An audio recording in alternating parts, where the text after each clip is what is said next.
دوستو آداب، تاریخ کے آئینے میں آج میں Javed Jamaluddin. Today in the history by Javed Jamaluddin. آج بروز پیر 10 فروری 2020 دنیا بھر میں 10 فروری کو پیش آنے والے واقعات و حادثات کے بارے میں تفصیل پیش کی جائے گی. آج کی خصوصی رپورٹ نئی دہلی پر مبنی ہوگی، جسے انگریزوں نے 1931 میں دارالحکومت بنایا. پیش خدمت ہے آج کا دن تاریخ کے آئینے میں ہندوستان اور دنیا بھر کے اہم اور مختصر واقعات. 1616 برطانیہ کے سفیر تھامس رو مغل حکمران جہانگیر کے دربار میں اجمیر آئے. 1692 کلکتہ کے بانی جاب چارناک کا انتقال. 1763 پیرس معاہدے سے فرانس ہندوستان کی جنگ کا خاتمہ. 1818 انگریزوں اور مراٹھوں کے درمیان تیسری اور آخری جنگ رامپور میں لڑی گئی. 1846 انگریزوں نے سوبراؤں کی لڑائی میں سکھوں کو شکست دی. 1931 نئی دہلی ہندوستان کی راجدھانی بنی. اس پر تفصیلی رپورٹ پیش ہوگی. 1879 امریکہ کے کیلیفورنیا کے تھیٹر میں روشنی کے لیے سب سے پہلے بجلی کا استعمال کیا گیا. 1904 جاپان اور روس نے جنگ کا اعلان کیا. 1933 جرمنی کے ڈکٹیٹر ہٹلر نے مارکسزم کے خاتمے کا اعلان کیا. 1947 دوسری عالمی جنگ میں اتحادی حکومتوں اور مشترکہ افواج کے درمیان امن معاہدے پر دستخط ہوئے. 1961 کینیڈا میں نیاگرا آبشار کی پن بجلی پروجیکٹ سے بجلی کی پیداوار شروع ہوئی. 1972 سوویت یونین نے مشرقی قزاقستان میں جوہری تجربہ کیا.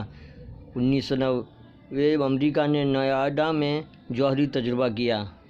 دوستو اب پیش خدمت ہے نئی دہلی پر خصوصی فیچر. دہلی ہندوستان کا دارالحکومت ہے اور یہ قدیم زمانے سے اس کا ذکر تاریخ میں ملتا ہے. دہلی کا قدیم ذکر مہابھارت نامد مہاپران میں ملتا ہے، جہاں اس کا ذکر قدیم اندر پرست کے طور پر کیا گیا ہے. دہلی کو 1931 میں انگریزوں نے باضابطہ طور پہ ایک نئے شہر نئی دہلی کے طور پہ بسایا اور ملک کا دارالحکومت یعنی راجدھانی بنایا.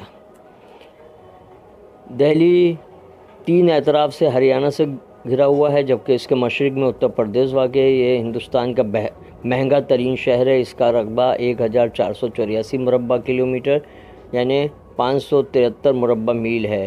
25 ملین آبادی پر مشتمل یہ شہر ممبئی کے بعد ملک کا دوسرا اور دنیا کا تیسرا سب سے بڑا شہری علاقہ ہے.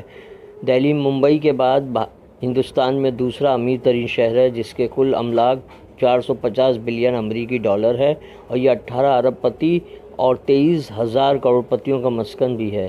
دریائے جمنا کے کنارے یہ شہر 6 صدی قبل مسیح سے آباد ہے. تاریخ میں کئی سلطنتوں مملکتوں کا دارالحکومت رہا ہے، جو کئی مرتبہ فتح ہوا، تباہ کیا گیا اور پھر بسایا گیا. سلطنت دہلی کے عروج کے ساتھ ہی یہ شہر ایک ثقافتی، تمدنی و تجارتی مرکز کے طور پر ابھرا. شہر میں عہد قدیم اور قرون وسطیٰ کی بے شمار یادگاریں اور آثار قدیمہ موجود ہیں. سلطنت دہلی کے زمانے کا قطب مینار اور مسجد قوت الاسلام ہندوستان میں اسلامی طرز تعمیر کی شان و شوکت کا نمایاں مظہر ہے، جبکہ تاریخی شاہی جامع مسجد اور لال قلعہ اس کی شان ہے. عہد مغلیہ میں جلال الدین اکبر نے دارالحکومت آگرہ سے دہلی منتقل کیا. بعد ازاں 1639 میں شاہجہاں نے دہلی میں ایک نیا شہر قائم کیا، جو 1649 سے 1857 تک مغلیہ سلطنت کا دارالحکومت رہا. یہ شہر شاہجہاں آباد کہلاتا تھا، جسے اب پرانی دلی کہا جاتا ہے.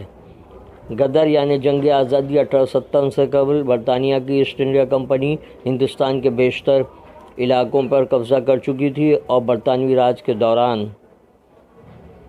میں کلکتہ کو دارالحکومت کی حیثیت حاصل تھی. بالآخر جارج پنجم نے 1911 میں دارالحکومت کی دہلی منتقلی کا اعلان کیا. 1920 کی دہائی میں قدیم شہر کے جنوب میں ایک نیا شہر نئی دہلی بسایا گیا.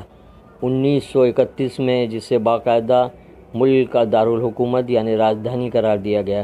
1947 میں آزادی ہند کے بعد نئی دلی کو ہندوستان کا دارالحکومت قرار دیا گیا. شہر میں ہندوستانی پارلیمنٹ سمیت وفاقی حکومت کے اہم دفاتر واقع ہیں۔ 1991 میں ہندوستان کے آئین کی 69ویں ترمیم کے مطابق دہلی کو خصوصی درجہ قومی دارالحکومت دہلی میٹروپولیٹن ریجن یا NCR کہا جاتا ہے۔ یہ سلسلہ جاری رہے گا، پھر ملاقات ہوگی۔ اللہ حافظ۔